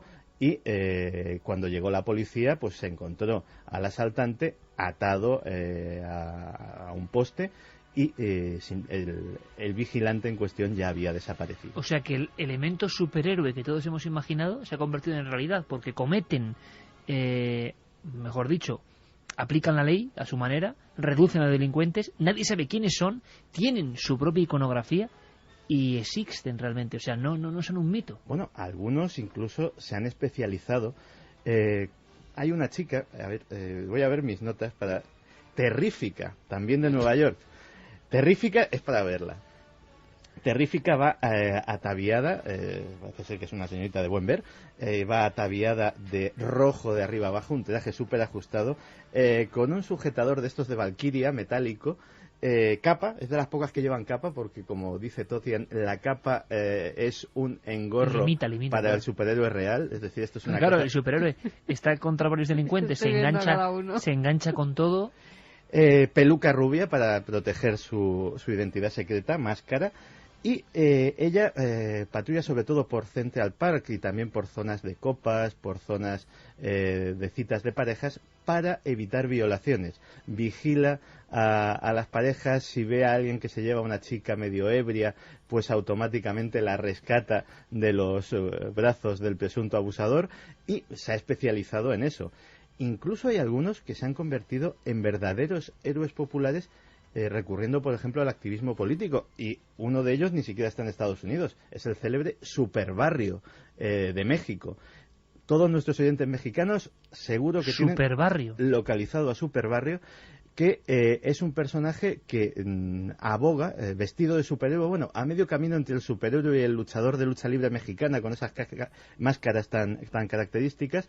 Pues nadie conoce su identidad, pero aboga por los más pobres, hace activismo político de todo tipo, dice esas verdades que nadie se atreve a decir a los poderosos, y en las calles de muchos barrios hay pintadas con el símbolo de Superbarrio, porque lo ven como una especie de Robin Hood del pueblo, ¿no?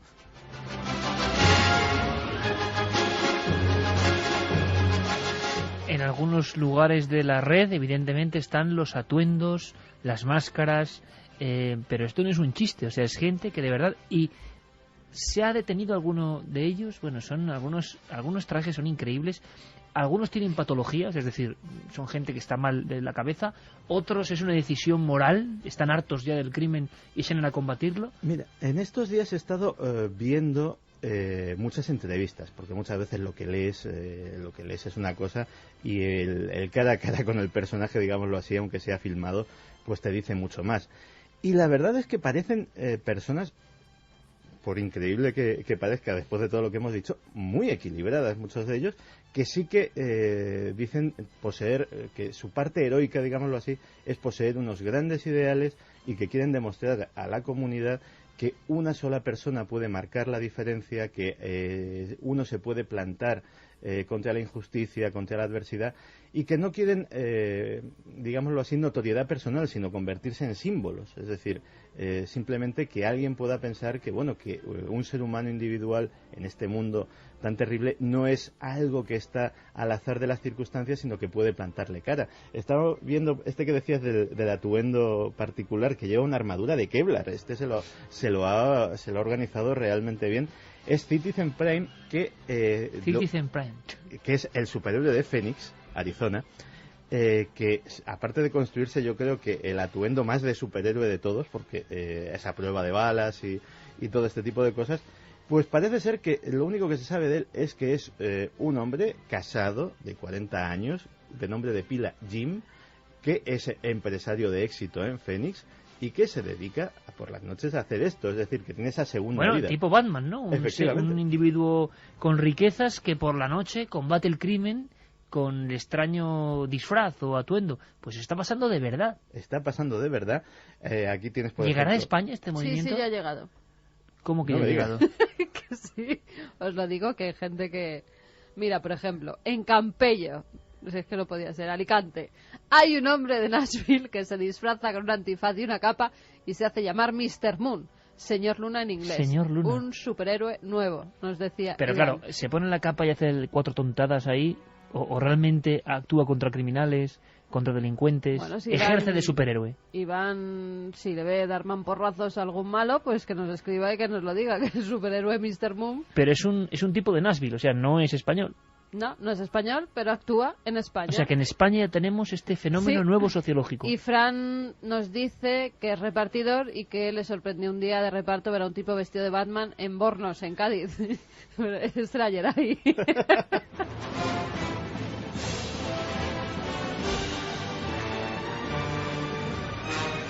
Sí, si en la provincia de Cádiz o aledaños uno ve a un tipo andando por un arcén vestido de Batman, ese puede ser Geray. Luego hay gente que, claro, que no está bien. Nos decían que en su barrio había uno que se creía superhéroe, que se subió a la barandilla de su terraza y el pobre hombre pues se cayó y se mató. Sí, pero cuidado, que aquí ya hay otra historia, que además se ha hablado mucho de esto y forma parte de la leyenda urbana, y las risas se cortan de raíz cuando sabemos de mucha gente. Sobre todo niños, exactamente, imitando a los superhéroes. Yo me he preguntado en muchas ocasiones qué hay de verdad, qué se ha exagerado y qué no de la cara oculta de este tema. Vamos a ver. Por un lado nos puede parecer gracioso, nos puede parecer simpático. Yo le dije a Santi, cuéntame la historia, porque creo que esto hay que verlo y es increíble. Es decir, la gente... Es como los libros de caballerías, exactamente igual. Leyendo el Amadís de Gaula u otros libros, mucha gente hizo como Alonso Quijano en la ficción.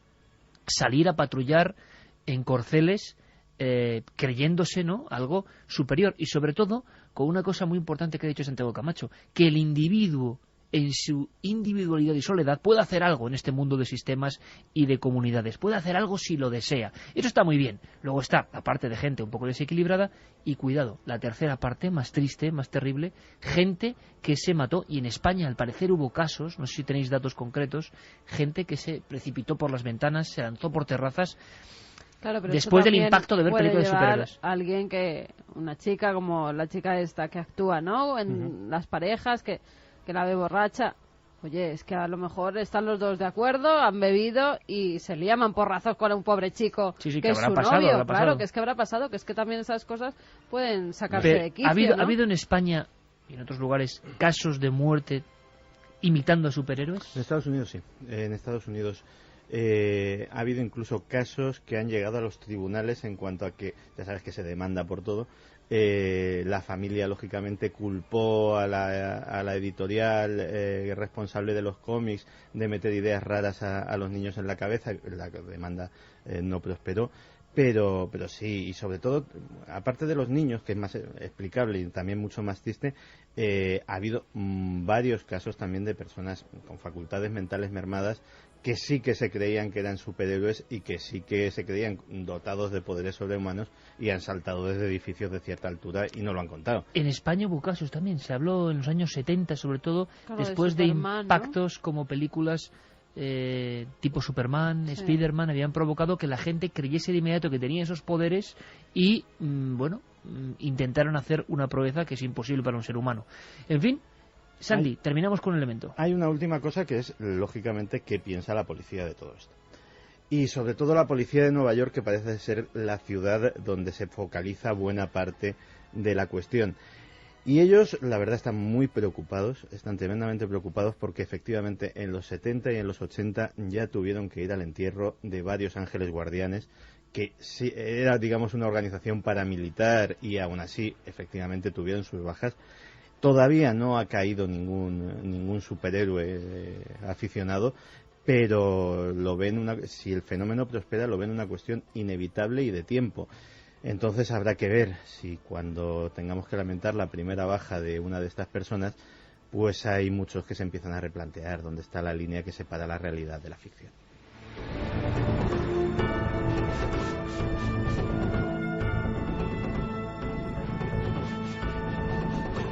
12:54, nos quedan muchas historias, muchas cosas, algunas hasta de niños milagro que han sobrevivido de forma increíble. Pero bueno, nuestro aplauso a Nicolas Cage, que está por lo menos siempre pendiente de temas del misterio y sus aledaños, en este caso los superhéroes urbanos. Uno de los temas que traía Santi Camacho que yo no me podía creer. Me encanta, Santi, que a estas alturas de nuestra vida me sigas trayendo temas reales que no me puedo ni creer. Enseguida dejé de ser el único. Kikas ha demostrado que un individuo puede marcar diferencias. ¡Kikas! ¡Bruma roja! Me cago en la puta, esto ha dolido. ¿Quieres luchar contra el crimen? Y entonces conocí a unos héroes. De los de verdad. A ver qué hacéis ahora. ¿Quién eres? Soy Hit Girl. Y él es Big Papi. Nos caes bien. Tienes potencial. Esto me supera. ¿Unos superhéroes han matado a 8 de mis hombres? Tengo que enviar un mensaje a todo el mundo. Ser un superhéroe es malo para la salud. Pues vamos con mensajes. Marco, por ejemplo, nos dice: estos son, si cabe, más héroes que los de los cómics, porque se enfrentan sin tener poderes extraordinarios, solo una gran confianza en sí mismos. Sí, señor, me parece bonito el mensaje, porque estos no tienen superpoderes, ¿eh? Nos lo Si les decía mata el Belinda. delincuente, les clava la navaja y se la clava. Nos lo decía Belinda. Cada cual debe buscar en sí mismo un superhéroe y mejorar el mundo en lo poco que esté a nuestro alcance. Será el mensaje de Marco. Bonito. Tenéis que ver el Facebook de Dark Guardian. Es alucinante ver la lista de amigos. Menuda tropa. Están todos los vigilantes de Nueva York. Estoy alucinando. Se los van a cargar rápido, nos dicen. Vivan los vigilantes. Bueno, un tema que aporta a la sociedad, que mañana mismo, con lo que es Milenio 3, con el eco que tenemos gracias a todos vosotros, en Internet y en todo el mundo, mañana este tema que se le ocurre a Santiago Camacho, que no es que lo cree él, pero que se fija en ese tema, mañana tendrá un eco impresionante y me alegro.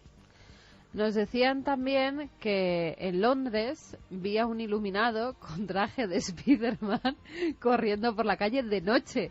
Grande, Santi. ¿Para cuándo hacedores de lluvia? Nos pregunta Xavi desde Moaña. ¿Hacedores de lluvia? Sí. En Londres hay, aparte de alguno, hay uno muy concreto que se tiene su cruzada particular, que es el hombre de la radial. El hombre de la radial. El hombre de la radial. Iba, bueno, aquí le tienes, de traje azul, máscara, sierra radial en mano, botas doradas. Pero se da miedo, claro. Pero este solo tiene un objetivo. Este se la ha jurado al Ayuntamiento de Londres y entonces en Londres se practica, en vez de llevarse los coches en las grúas, les pone cepos. Y este va cepo que ve, coge la radial, cepo que destruye. Con lo cual también se ha convertido en una especie de Robin Hood. La gente le adora, sobre todo los conductores que aparcan mal. Y el hombre de la radial es el superhéroe londinense por excelencia. No des ideas, que me veo quitando cepos. Qué bien le queda a los superhéroes urbanos auténticos que se juegan el tipo esta música, ¿eh? La guerra de los mundos. ¿Pero por qué visten así? Por las películas, es que están un poco algunos... Bueno, y para cubrir su identidad, ¿no?